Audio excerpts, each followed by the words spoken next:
Hello and welcome back to another Nitro RX podcast. As always, we promise to deliver some great guests, and we've actually done really well in the past few weeks. We've had a hell of a lot of different people on the show, but I am very excited to bring up a new guest this week. But first off, as always, how are you, Timo?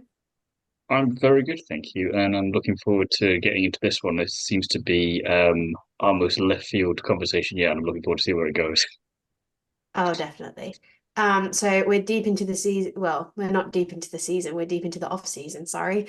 But for this episode, I'm really excited to have a super fun guest who I've been wanting on the show for a very long time. And he is none other than Texas Dave. So how are you doing? Howdy, y'all. Shoot, man, I'm good as heck. I've just been out here rustling up all kind of, I don't know, man. I just really trying to lean into the Texas thing for your European viewers, but good. No, I'm stoked to be here. It's always fun to catch up, Nabila. We've been friends for quite a while, so yeah, good to catch up in this space. And I don't know, we'll get in all kinds of trouble, I'm sure. Yeah, I absolutely thoroughly appreciate you joining us and Yeah. actually kicking it off because I'm sure everyone wants to know. How did Texas Dave come about? Because knowing you, there's a story behind it. So I'm hoping there is. If not, is it just because you're from Texas?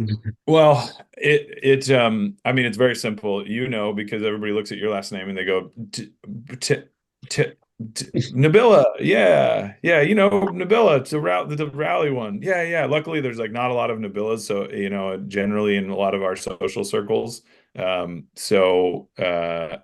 pretty easy to say Nabila and people know who you're talking about. People say Dave, and then they're like, oh, which Dave? And they're like, Car rally, the rally dude. Well, then there's a lot of rally dudes named Dave, and so it became. I'm in California. I should say, in California a bunch decade and a half ago, building our Pikes Peak cars, and so it'd be like, oh, Dave's in town. Like, which one? They're like Texas Dave, and so that stuck, and then that just sort of like grew into everywhere. It became a whole lot easier to track me as Texas Dave. So I wish I could say it's because I'm like a proper cowboy. Although I do have a ranch and a lot of horses, so I think I own it pretty well. Yeah, it's very much leading Absolutely. into it. Yeah. Yeah. I mean, I wish it was a cooler story other than people can't pronounce my Armenian last name. But, my great grandfather, when he emigrated, he was like, Carpathian's too hard of a name. We should make it easier and for Americans to be able to pronounce. We'll make it more phonetic. So we'll change the K to a C and we'll change the IAN to a YAN. Made it so much worse. So much worse. So now nobody has any idea what my last name is. There's a debate even within our family of how you pronounce it. So we don't even bother. It's just Texas Dave. Yeah. All three of us have had some kind of issue with names at some point. If it's last names for you two, first names for me, God knows how many times that's gone wrong. Pretty much every time. Let's face it. So Yeah, yeah. yeah, we're all Yeah. there. Yeah, exactly. You're right. Yeah, between the three of us, it's yeah, I give up. So we just go Texas Dave, boys. Real easy. So Nitrocross has been a pretty strong series over the last few years. What do you think of the championship as a whole? And is there a possibility we're ever seeing you compete in it?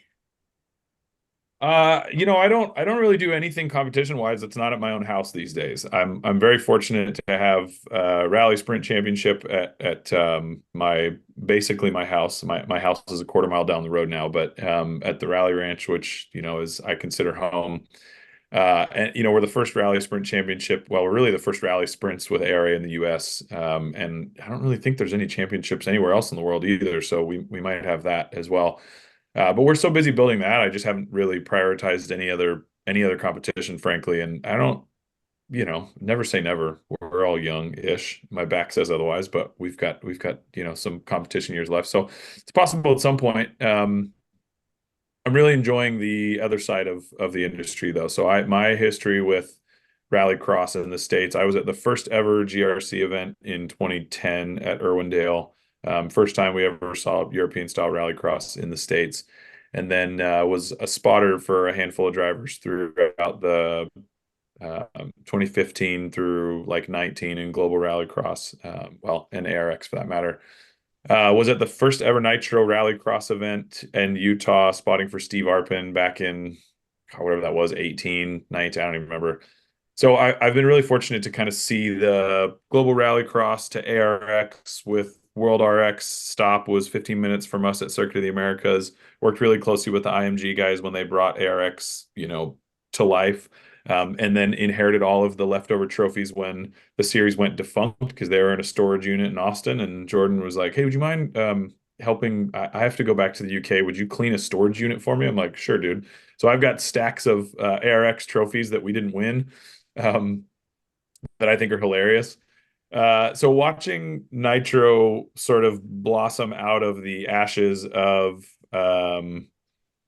GRC and ARX it's been cool to see, for sure. And being working with Travis and a few other things throughout the past few years, it's been cool to get a little bit of behind closed doors conversations with him around what his vision is and what he sees and what the sport sees, for their future. Yeah, it's Nitrocross isn't Rallycross. That's one thing that's very clear, right? It's their own take and evolution, devolution, depending on what side of the conference table you're on. But yeah, I mean, I've been really stoked to see what they've been able to do and how they've been able to bring new folks in. And yeah, maybe someday I'll get behind the wheel. We're definitely very much on the evolution side of that table when we look at it, but Yeah. we might be slightly biased. But part of that evolution, I think, is definitely with the addition of the Sierra cars coming next season. We saw a demonstration run in Vegas, which was looked like a lot of fun from what we were doing there. We had a chat with Ellis the other day about that, and he absolutely loved the amount of power that you've been able to put into these spare cars, essentially not even cars, really, just these kind of very skinny vehicles. And you kind of had a good bit of experience with them, so I'm kind of intrigued about getting your thoughts and all the inside information on that. What can you tell us about these new kind of, I don't know what to call them, cars, vehicles? What do we call them? Yeah, cars. I mean, they go by Sierra cars, and that was really strategic and specifically chosen by Cole, who's one of my very dear friends. We've known each other since Time Attack. I think we met in passing at Super Lap Battle in 2014, 2013, something like that. Cole is a record-setting Time Attack racer in the States at Circuit of the Americas and Super Lap, lots of events. And he drove some of the CMOG, like Euro style cross carts, a long time ago. And he's like, "This thing is amazing, but it's got a really narrow use case, right? It's really good, like most race vehicles. A GT3 car is an absolutely incredible piece of equipment on a racetrack. It's kind of shitty to go get groceries with. So the cross cart, similarly, it's like has a very, very narrow use, except it's even smaller with a cross cart because it's a cart, right? It's meant for low speed, highly technical, mostly on gravel, a little bit of mixed surface. It's not a very flexible or adaptable vehicle.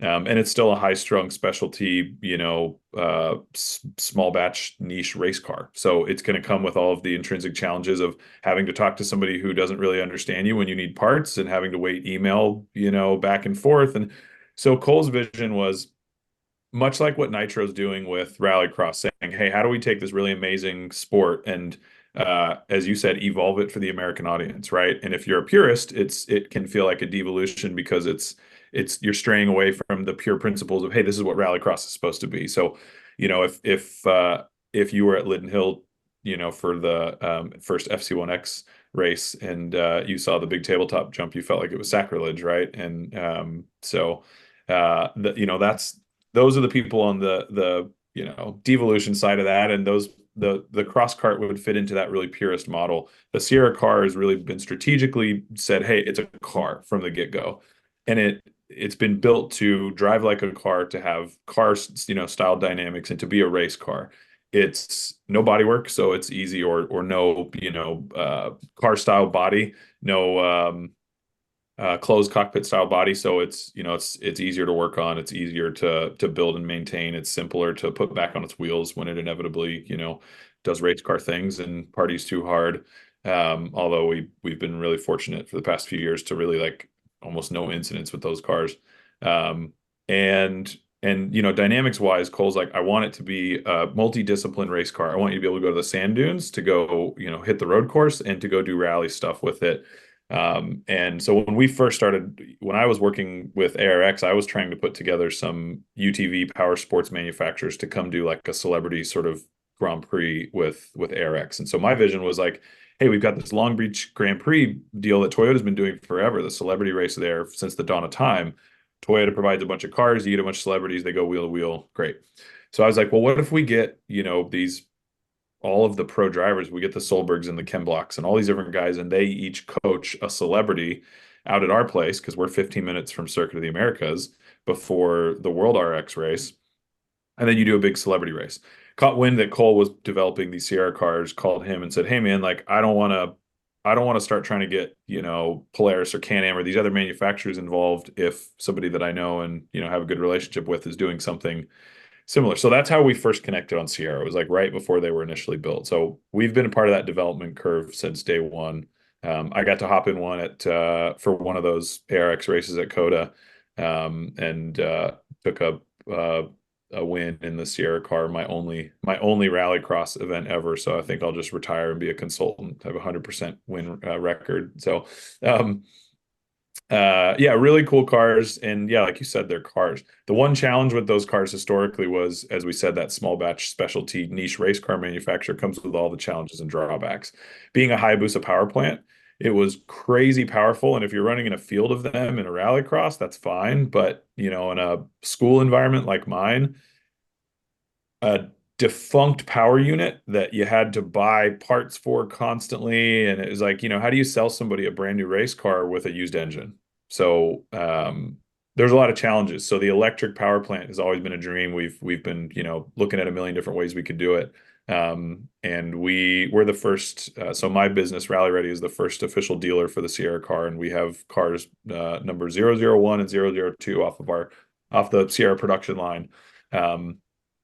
And so, yeah, I can tell you definitively that this is the EV for EV haters. Like it is, if you're the guy who's like, absolutely not, I don't want no electric vehicle, man. Well, it's got to do all this cool, this, that, just like STFU and drive one. And then we can talk. Much like what Trav has said, I think really every driver has said about the FC1X as they get in it, they're like, oh, got it. Yeah. So the Sierra car is that, but it's in a production friendly platform where, like, if you're a kid who's, working your first or second job and you want one bad enough, like you can save up and there will be financing options for you to be able to get one. And that's a car that you'll be able to, the goal at least, is I know that, Chip and Robin and all the Nitrocross team, they want to see accessibility for competitors. That's always been Travis's vision. And so the Sierra hopefully will provide a really cool piece of that ladder that's really been missing up to now. I think that's one of those key things with that's this kind of racing is that you never see until Nitrocross really, at least for me, it's always kind of very small groups going into these races of like 4 or 5 vehicles maybe. And it seems very closed off. And if you've got 1 or 2 drivers, I'm thinking like a Johan Kristoffersson, for example, pretty much going in what's going to happen there. And it doesn't really feel like there's much going on. So the more you've got, I mean, you see that in the SXS class now and the Baja Bugs to another extent.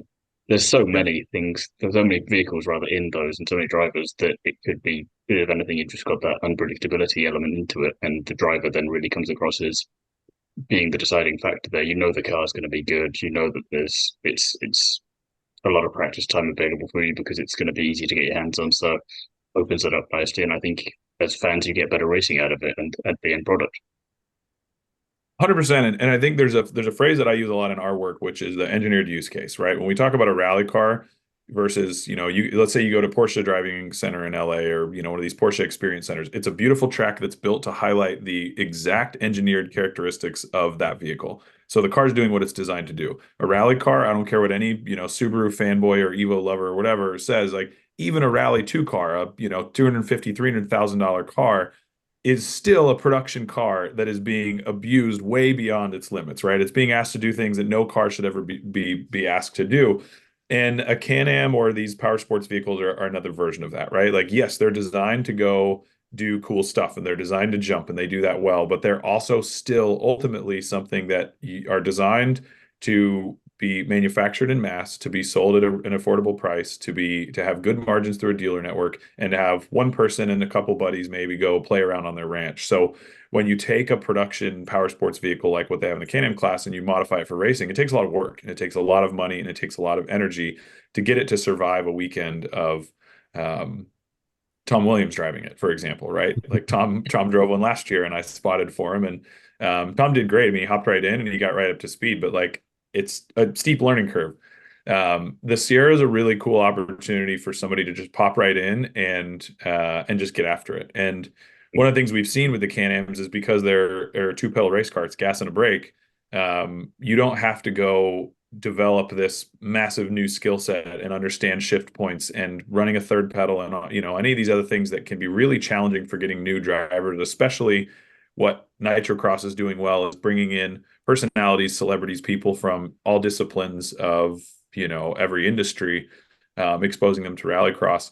You have a much shorter runway with that. I think the Sierra is going to shorten that even more so than what they've got in the Can-Am class or the UTV class. Is the Sierra car is actually being used within its engineered use case, right? It's been designed to do this for years. I have put these cars through the worst possible hell on earth abuse, and what I love about it is like inevitably you're going to find weakness in cars and you're going to break them. Sierra's entire team and their whole attitude and their entire development process is all about, cool, how can we make it better, right? It's not about justifying what's there. It's about like, okay, do we find an issue? Awesome, let's make something even better. And so, we've seen those revisions for years now, and the product that we have now going into their first season of Nitrocross is a really awesome, really well refined tool for exactly what they're doing with it. So, yeah, That's awesome. cool to see. Thanks for bringing all that insight. Like we've been so curious, and I've seen them, obviously, we've spoken about them many a times. So Yeah. knowing that a little bit more about it, I'm excited for this class to come about. Any chance you Yeah. can get me in one, Miami? Yeah, I mean, all you got to do just come.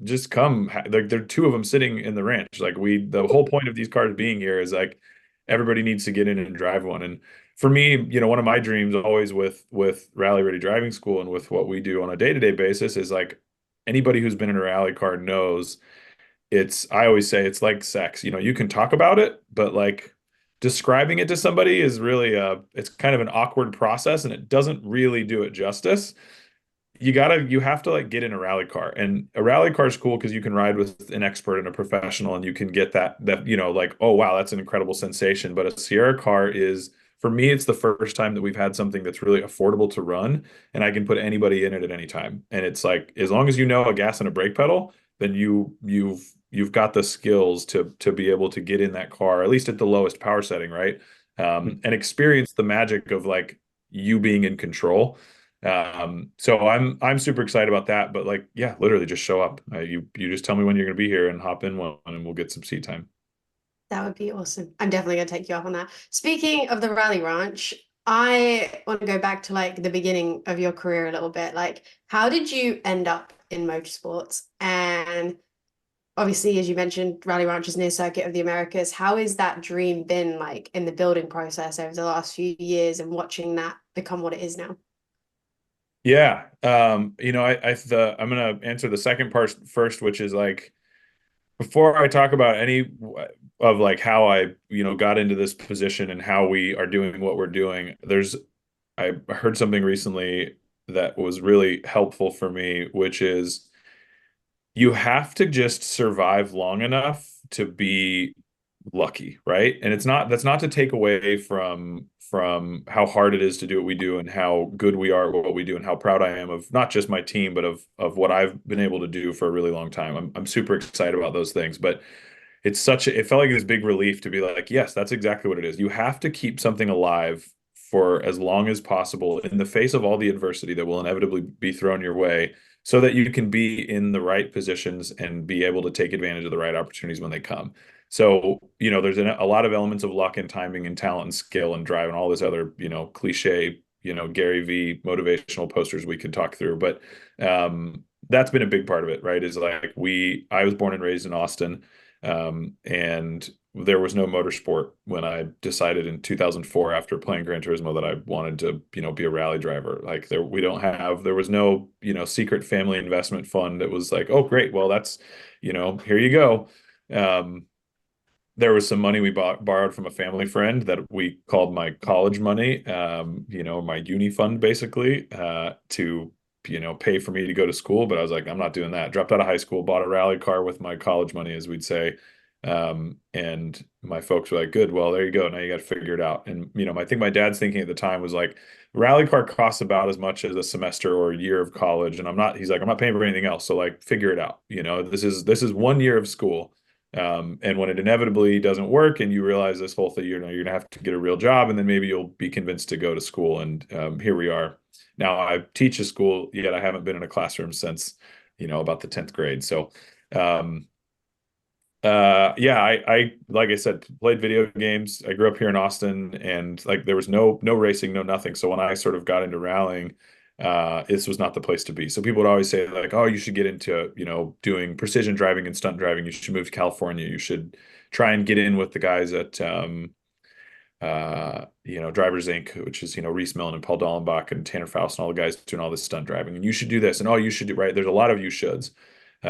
I've been really stubborn my whole life. And so the you shoulds, I was really, a lot of them I should have listened to, right? And now I give kids the same advice. I'm like, look, I'm going to give you the you should, and you're going to do whatever the fuck you want. And like, hopefully you make some good choices along the way, but I'll try to just love you through all of them.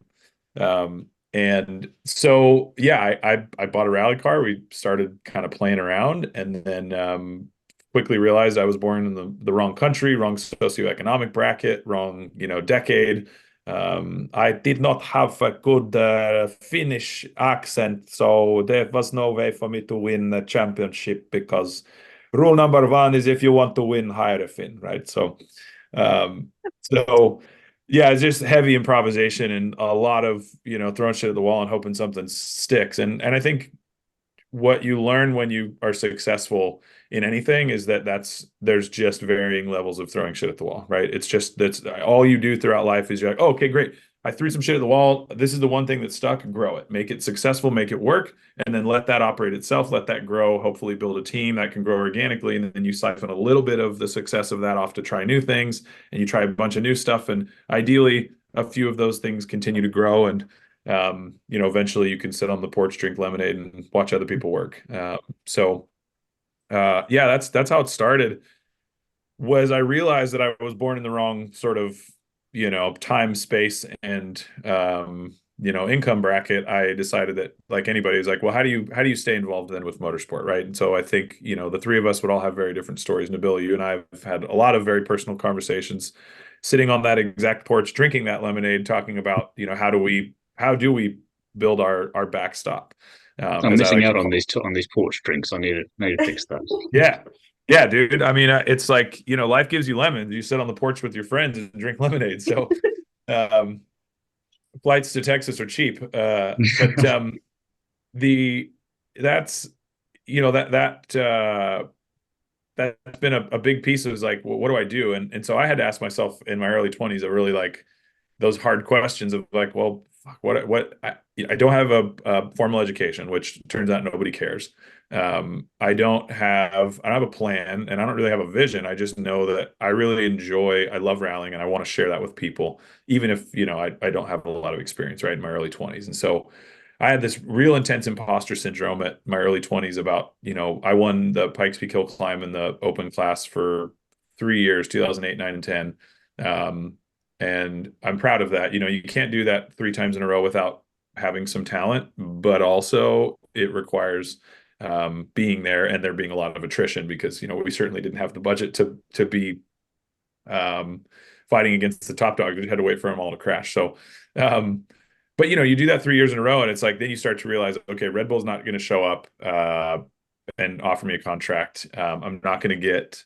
There's no secret. You know, paycheck coming for this. So I got to figure out what my path is. So my path was, I love teaching. I love mentoring. I want to teach a rally school. So I had to fight through the imposter syndrome, started writing curriculum for that with no track, no space, no nothing, no cars. So it was like writing a cookbook with no kitchen. You're like, I don't know, put some oregano in it, 2 tablespoons of salt. I don't know. I have no idea. So we wrote the whole program. We started testing it. We rented a little parking lot, and I bought some Honda Civics on Craigslist, and that was how we started the school. So we've been in business now for, gosh, what is it? It's 2024. So this will be our 13th year of business, 12th year, whatever. Grew it from 2 cars on Craigslist in a parking lot to I don't know. I don't know how many cars we have. I know my asset inventory is pages long, and it stresses me out. And at any given time, maybe there's like 20 cars that run, or maybe there's 40. I have no idea. But we've built something that we're really proud of that's a lot bigger than just driving rally cars, right? It's like I have a real passion for leveraging what we do in a car to inspire, empower, and help people grow in other facets of their life, right? It's like there's a lot of analogous ways to connect what we do in rallying, right? The life or death communication, the life or death decision making, the high stakes nature of, you have a bad corner, you don't get to think about it. You just got to move on, and you can pick the time to have that conversation, is applicable in all relationships. So what I'm most excited about is I think there's, gosh, close to 20 of us full time now at the ranch, and like about 20 people who have some version of their dream job, getting to provide something really exceptional and really special for people day in and day out. So, and because of that, we're also a really cool home for a lot of really exceptional people, that you get to watch, the Pastranas and all these guys growing up, and then you find them in your yard because you built a car for them 20 years later, and it's fairly surreal.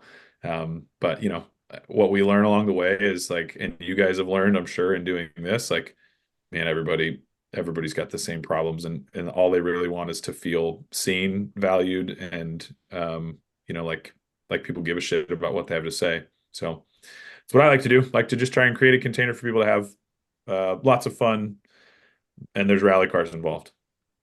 You say it's been going on for about, what, 12, 13 years now. Does it feel like it's been that long? Does it feel longer, or does it feel like you just started 2 minutes ago? I just started it about 45 minutes ago, 3 decades ago. Yeah. Yeah. So depends on what category you ask me. If you ask me to describe the day that we got the keys to the ranch, that was about 47 years ago. But if you ask me to describe that from an emotional space, it's like, yeah, man, like I think it's like talking to people about their kids. It's like Hmm. you talk to your parents, and they're like, dude, I still feel like a kid, man. Like I still I look at my kid, and I'm like, how did that happen? Like, how did I keep this human being alive? Right? Like, it's insane. I mean, the entire experience of being a human being on Earth is that's all the same. Like, every human experience is completely unique and entirely the same. So I think having a business and building something like what we've done is, again, using Travis as an example, I think Travis still feels like he's just a kid who just got his first dirt bike, the same as any of us feel like a kid who just saw a rally car for the first time, or whatever. So um, happens quick, man. Living my dream Yeah, yeah, for sure. yeah. Everybody's living everybody's dream to whatever extent, I think, right? It's like True. Very, always very always true. always a little bit of green grass if you're looking in the right spot. You say living your dream definitely is one of the things you've been talking about there, and as part of that, it's kind of amusing looking back at some of the things you've had going on in terms of, you've had a helicopter shooting paintballs at cars, you've had Red Bull Motorsport events, you've had the Rally Sprint series. So what's next really is the question there. What's on the radar that you can tell us about? Because that seems like some quite wacky stuff. How do you keep topping A nap, that? just like a Understandable. long nap. Yeah. No, that's not. I think everybody's one of my biggest pet peeves is when you ask people how they're doing and they say busy, right? Like, everybody's busy, dude. There's 24 hours in a day. It's your choice how you want to spend your 24 hours. Don't Busy is a poor substitute for pretending that you're more important than other people, right? So I hate the B word.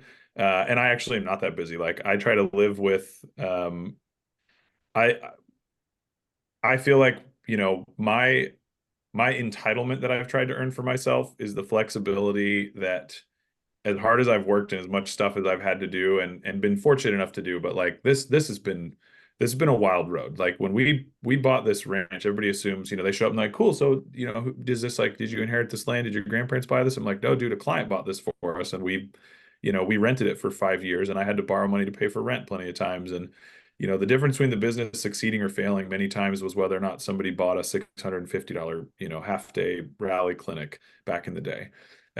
So I feel like what I've earned of all of that is one thing, and that's the flexibility to live without an alarm clock as much as possible. So I got a pretty comfy life in that, like I live a quarter mile down the road from the ranch with my very beautiful and exceptional and brilliant fiance who has an even crazier and busier schedule in life than mine. Um, so what's next is we're getting married this year. We bought a little tiny piece of land in Colorado that we would like to at some point be able to go, move some rocks and play where we can't build a home anytime soon, but we can at least move rocks around and, make it look like an Indian burial ground or something.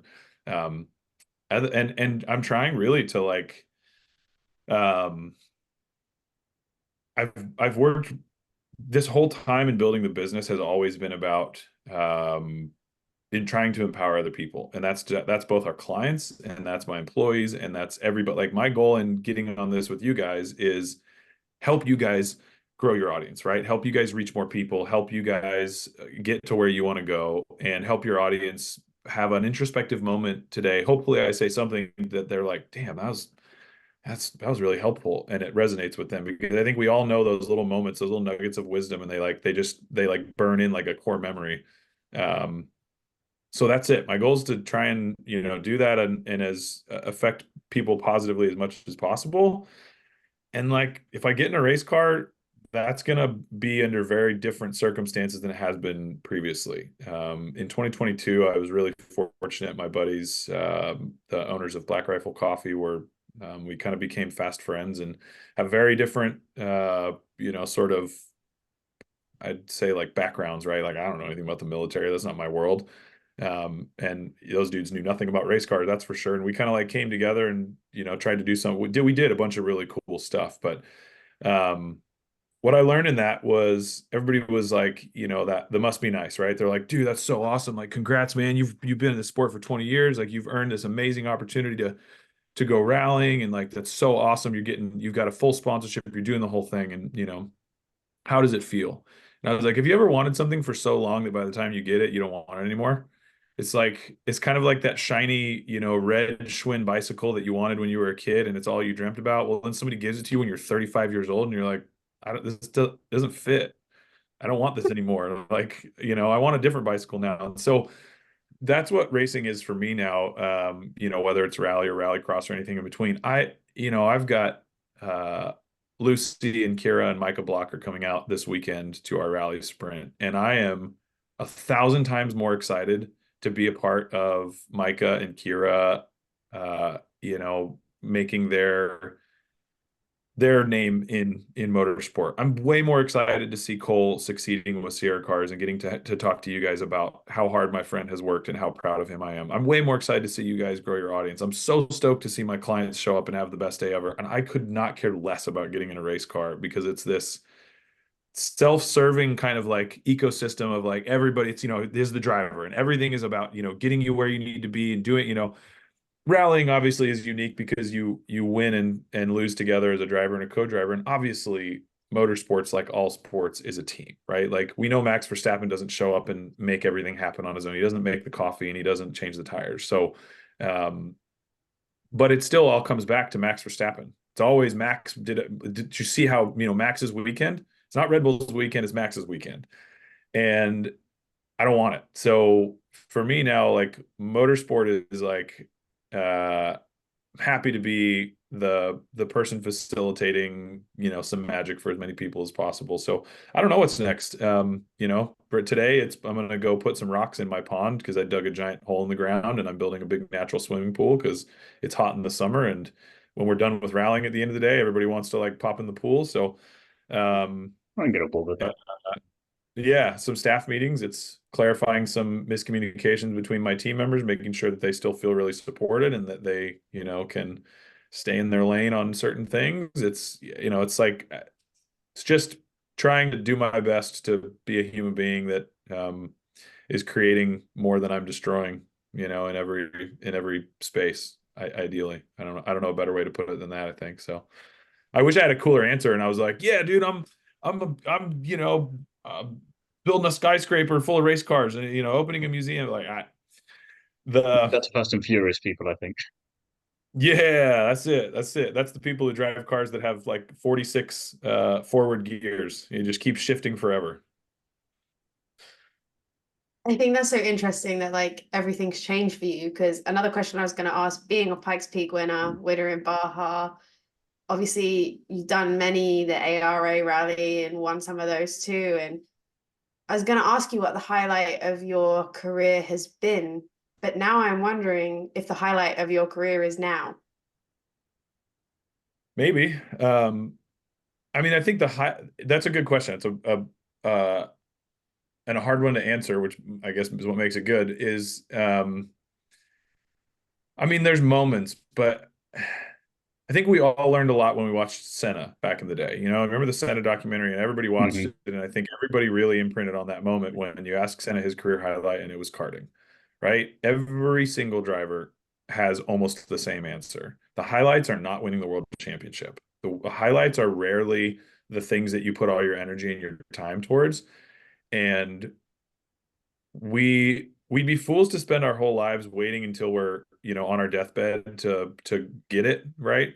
um and we'd be foolish to watch other people make mistakes and come and go and ebb and flow. We'd be fools to watch Nico Rosberg retire after winning the world championship and not wonder, why would he do that, right? And it's something that Nabila, well, you and I spoke about when we were first becoming friends, and you were talking about your challenge of being like, hey, I want to be rallying all the time, and like life happens, and that for whatever reason that doesn't become an option for us. And one of the things I'm most grateful for is that I never had the funding to just go do whatever I wanted to do in a race car. I never had the ability to go compete wherever and whenever I wanted. And it was so much work, and it was so much brutal, painful, hard personal growth. And I made so many mistakes, both in what I said to people and when I said it and what I bought and how I thought about going about it.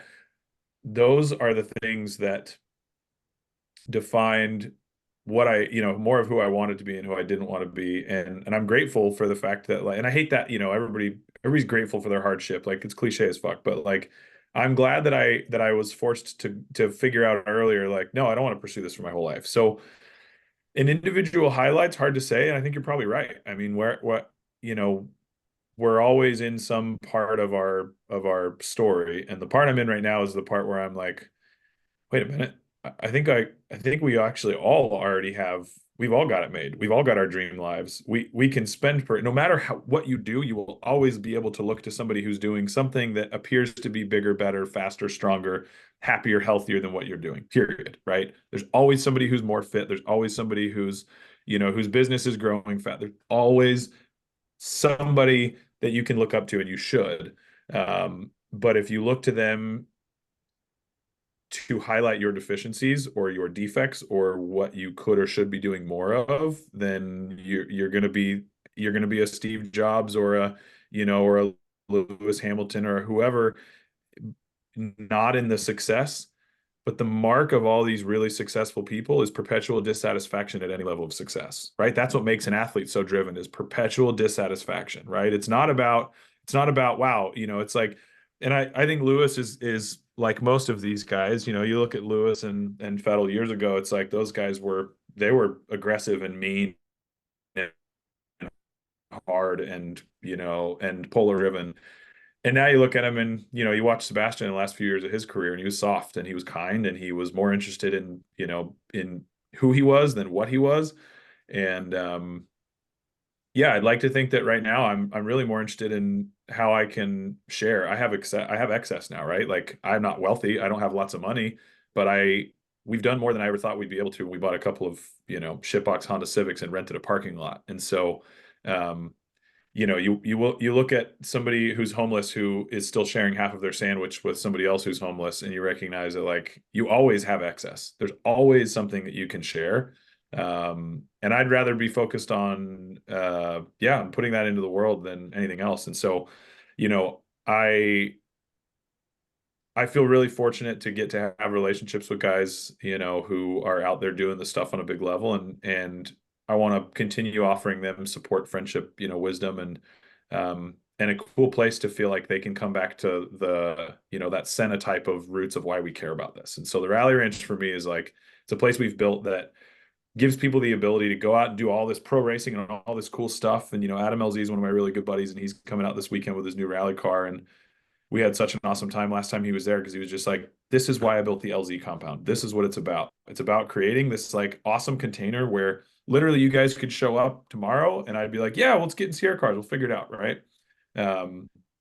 So I just want to give, and be a part of cool stuff, and just trust that, pick the right people and do cool stuff with them, and like watch them go thrive. The amount of energy that it takes for me to go do a rally, if I amortize that out over a lot of other people who are way more driven and they really want that right now, and like I just don't want it. I don't care. So put that to the people who are motivated and see how they can flourish. Give it to KJ Miller, my co-driver, who is an amazing driver as well, and see what he does. Give it to, Micah and Kira, and give it to Cole with Sierra, and give it to, Trav and the Channel 199 guys as they're building. Give that energy to a lot of, be really selective and intentional with where you put it.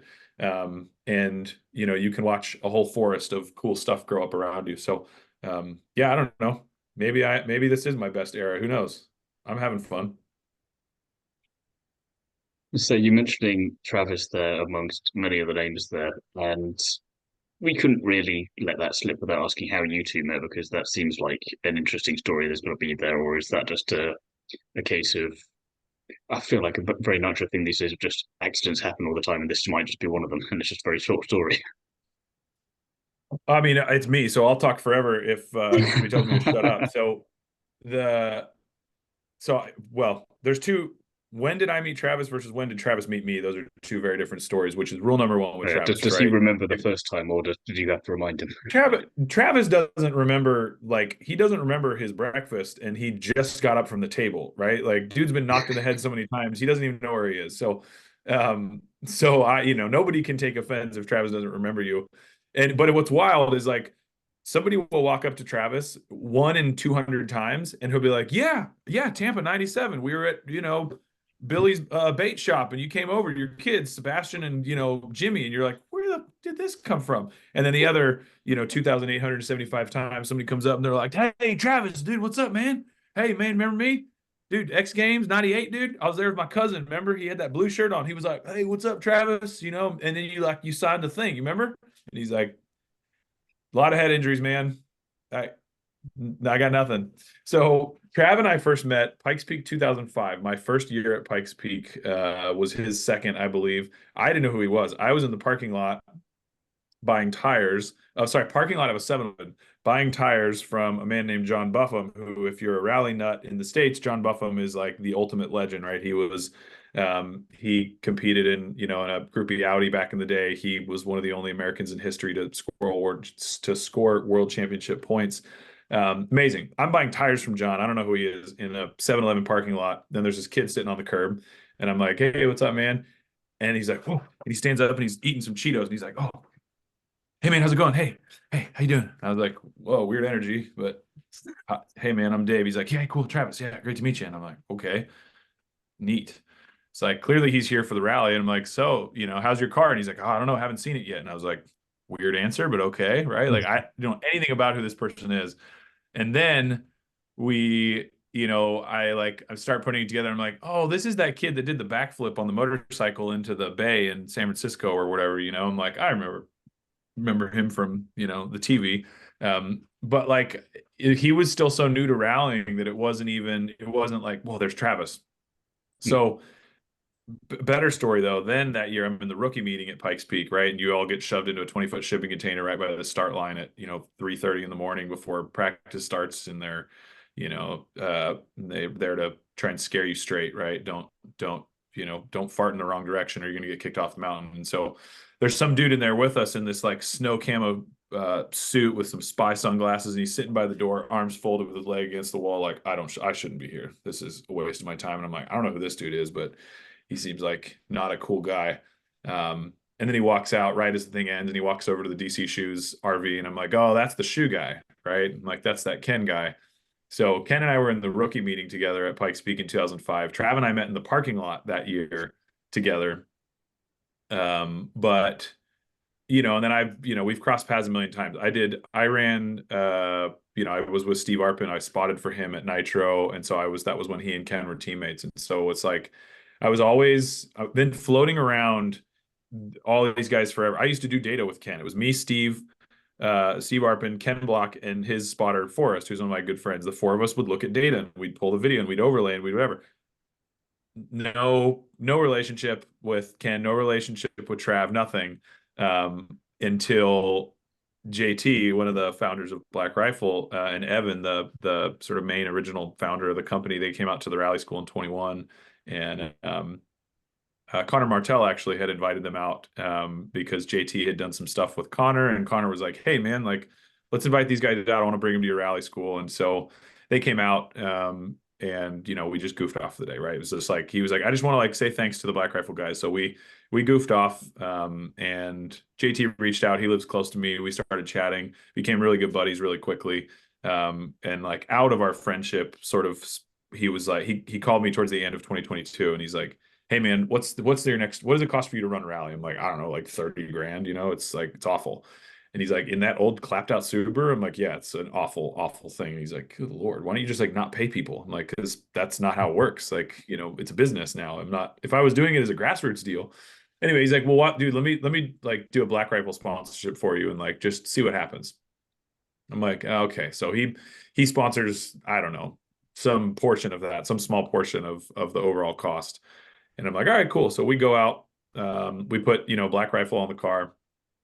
I show up to the first stage, and Ken's there, and we're between stage 1 and 2, and Ken, we're all standing at this control at the stage start, and Ken walks up. He's like, hey, Dave, how's it going? And I'm like, we're like old friends now? What do you mean, how's it going? Like, we've crossed paths for 20 years, and I'm the guy who, like, I will never walk up to Travis or Ken or any of these guys. I'm like, no, dude, like, they're in their world. They don't need another dude being like, hey, man, Travis, remember that time, dude? We're in that 7-Eleven parking lot. You were eating Cheetos, and I was like, what's up, man? And then you were all weird. Like, no, dude.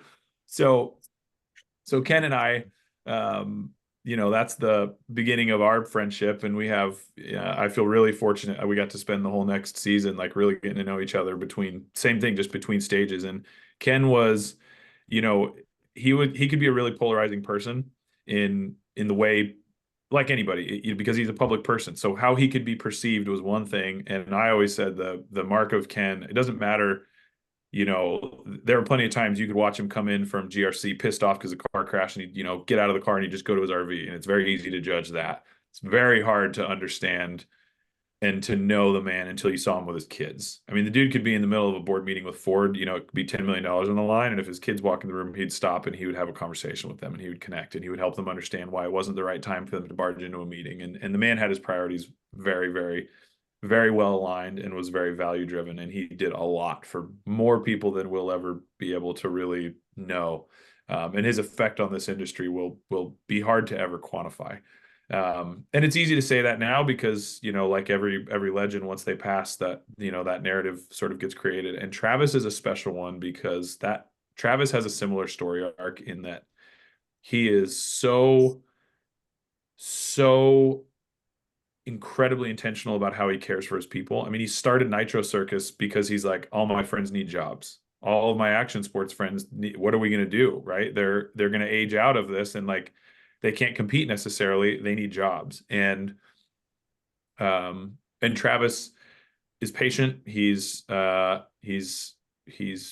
He's kind. And he really wants, if you are in a conversation with Travis, he does really want to hear you. Even if you're catching him in that moment where he's like, please, dude, I don't want to be Travis Pastrana 199 superhero. I just want to be Travis, the dude. And please leave me the F alone.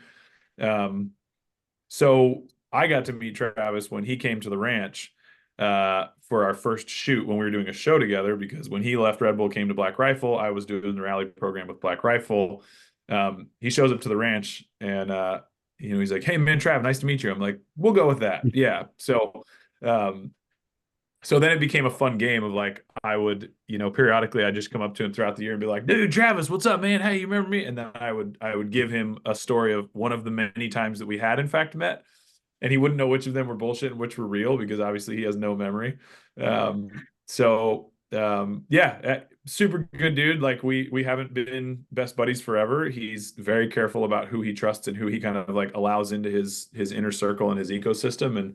And we've become good buddies, as much as we can without spending tons of time together. But he texts me when he needs somebody to build a rally car for all of his friends to crash at me drive. Um, yeah, man, good dude, and he's got a really awesome vision, and I'm hopeful that especially going into this season, the team that he's got executing on the evolution of that vision, because obviously Nitrocross it's not the Travis show, right? Like he is a founder and he's a part of that vision, but it's a much bigger strategic vision that they're executing on now. So Absolutely. I think it's crazy to see how that whole thing has progressed, but also how an individual, you say, just looking to help his buddies find jobs, has made something that's probably one of the best forms of motorsport in America as of right now, based on It's one of those sponsorship. sod things, isn't it? You just try and do Yeah. this small thing, and then before you know it, it's absolutely snowballed out of control in some respects. And you're like, right, how did I get here? And how do I make this better now? And all the rest of it, and keep doing what I want to be doing. And because it was essentially you saying about the Sierra cars earlier as part of the vision of like expanding the grid and making more opportunities for people. It's essentially going back to that initial vision that he had of wanting to give his friends some jobs because they needed it. It's that making sure that next generation, probably a few generations down from when he started at this point, let's face it, but making sure they don't find themselves in that situation in the first place. I mean, look, every single one of us was the kid in the paddock, right? And we've all watched, we're all old enough now that like we've watched that the kid that when we started rallying or when we started, Travis started riding, that kid who was in the paddock looking at him then became his competitor, right? And now that kid has the kid like it happens so fast, right? It's like you said, how long does it feel like it just started or like I've been doing it forever? Dude, I'm 2 generations of kids away from the first time I started at Pikes Peak. It was 20 years ago. So that means that, the 7-year-old who was standing in the paddock, that kid's 27 years old now, which means that if he started rallying when he was 17, there's another kid now who's now where I'm 2 generations No one of makes you kids. feel old. Yeah, right. Exactly. I could feel like I got some, maybe some osteoporosis. I feel like maybe I got to call a doctor about some mesothelioma. But no, it like we're generations removed from those kids being in the paddock. And as soon as you start treating that kid who comes up and is like, "Oh, hey, Travis, can you sign this?" as being a nuisance, then you're burning that bridge. And any one of those kids can be your boss, or they can be your championship rival, or they can be, it doesn't matter, right? Like life happens quick. And yeah, Trav has always understood just treat people well. And behind closed doors, he's just as pissed off at people as anybody else, right? We're all allowed to have our opinions. We're all allowed to like be annoyed and voice those with our friends. But there's a lot of integrity. And for me, like ultimately the mark of anything, I always just ask my team when they're, frustrated about something. I'm like, was this done out of fear? Probably was, but was there integrity? Or as long as people are acting in integrity and things are being done and decisions are being made with integrity, then I'm here for it, right? And Travis is a person of extremely high integrity, who, we missed our we missed a lot of eras, right? We're born at a time where we don't get to be a part of many other eras in human history, but we're alive for Ken Block, Travis Pastrana, Taylor Swift, and Dolly Parton. So like we're doing pretty good, man. That's a hell of a crossover. Yeah, I don't know. That's my top four, We know who's on your So playlist. That's the main thing. Yeah, right. That's the next podcast. all about Taylor Swift. I'm here for it. Yeah, let's do it. Okay, so I know you have a lot of things that literally race through your mind continuously, but I wonder if you've ever sat down and truly thought about what your ultimate goal is, either in the rally school, because I'm guessing it's no longer behind the wheel, but if the opportunity arose to do something, are you still saying, not me, someone else, and it's going to be solely focused on the rally school? No, What? I mean if it's value aligned, I'm in. It's the right opportunity in the right time and with the right people. I mean, I like racing in Baja is a good example. People are like, you want to race a trophy truck? And I say no. I've said no several times now because I did it. I did it a few times, and I did it with somebody who I consider a dear friend and I really like and I really respect. And his team was a group of people who I didn't get along with, right? We just never clicked. Not bad people, we just didn't click. And so there was a lot of like there was an assumption or some misunderstanding. It felt like that I somehow was there for some, there's like a power dynamic. And I was like, I'm good, man. Like, I don't want or need anything. There's certainly no power. I just want my friend to succeed and I want his team to succeed and I want him to get what he wants, to spend a lot of money and race and to win. And it wasn't the right team. So I said, no, thank you. So, we parted ways, and I've had a couple other people who asked me to drive, and I've only said yes to one because it was people that like I want to be trapped in the desert with for 4 or 5 or 7 days. So that's a hard piece, right? Is like if the right thing comes along with the right people, yeah, dude, I'm all in. But I don't know. Other than that, I'm not going out and soliciting or working towards doing any driving. Right. So ultimate goal for the rally school or for yourself, I don't know. Yeah, You're I really mean, the trying to nail school him has on always this. been. What's that? You're really trying to nail you on this one.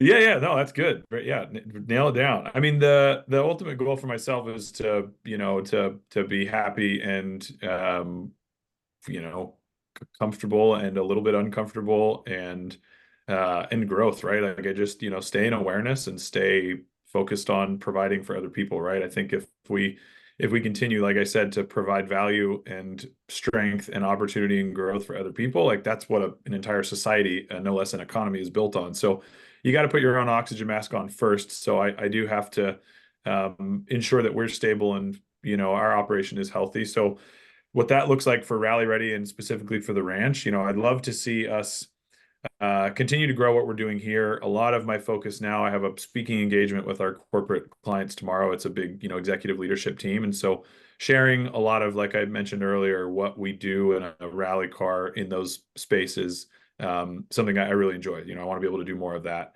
Hosting more events, again, just diversifying the way that we're taking these skills and offering them, finding value for other people. We do a lot of training for all kinds of branches in the military.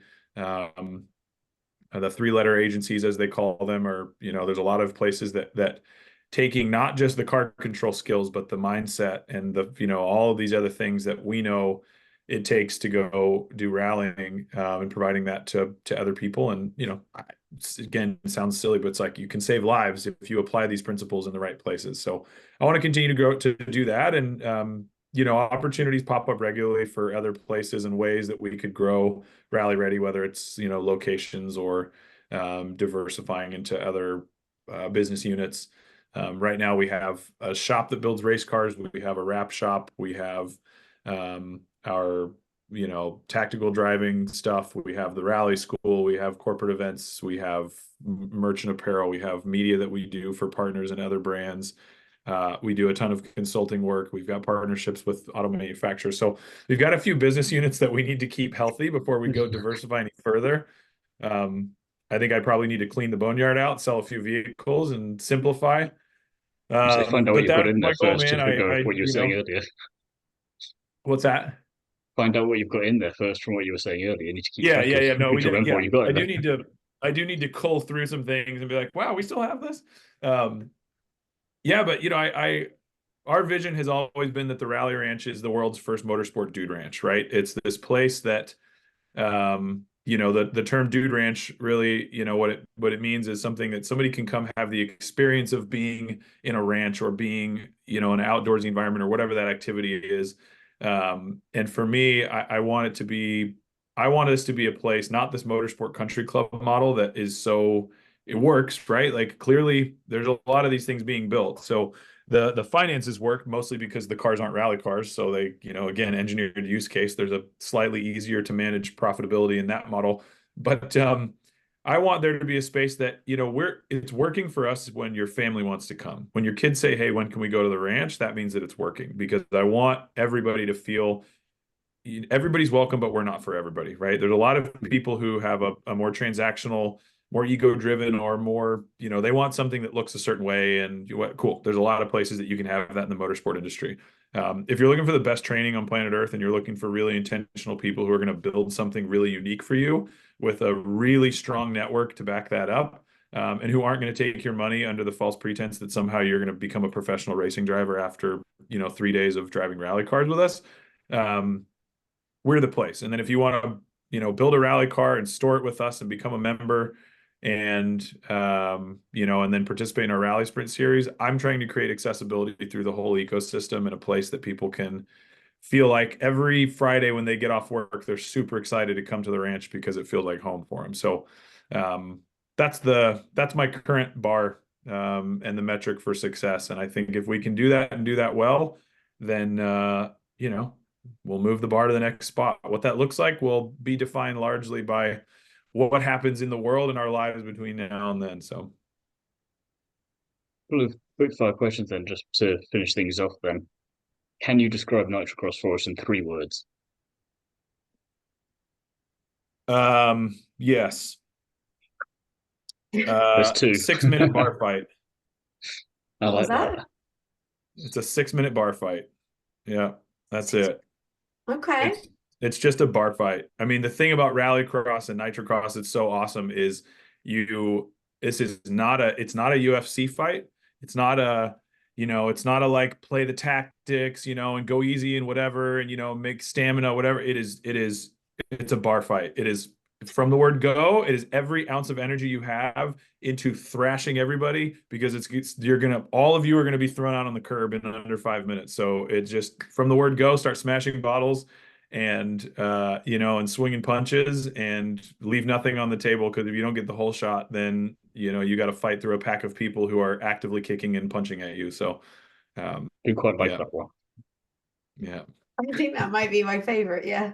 It's also the description that came with it, though. So I know it's not going to get lost on you, but I always ask this question of everyone because I'm curious, and rallying is my love and passion. So any rally car, any rally in the world, money's no option. What are you choosing? Lancia 037 Rally New Zealand, like 2012-ish. Ooh. Nice. 037 is the best rally car ever built in every category, right? Like, it's a mid-engine, rear-wheel drive. It has the most immaculate, beautiful proportions, styling. Like, it's the perfect car. And if you've ever driven any rally stages in New Zealand, they're high camber, like moto berms for corners. The best roads in the world. It's my favorite country, a bunch of my favorite people. And I think that era, that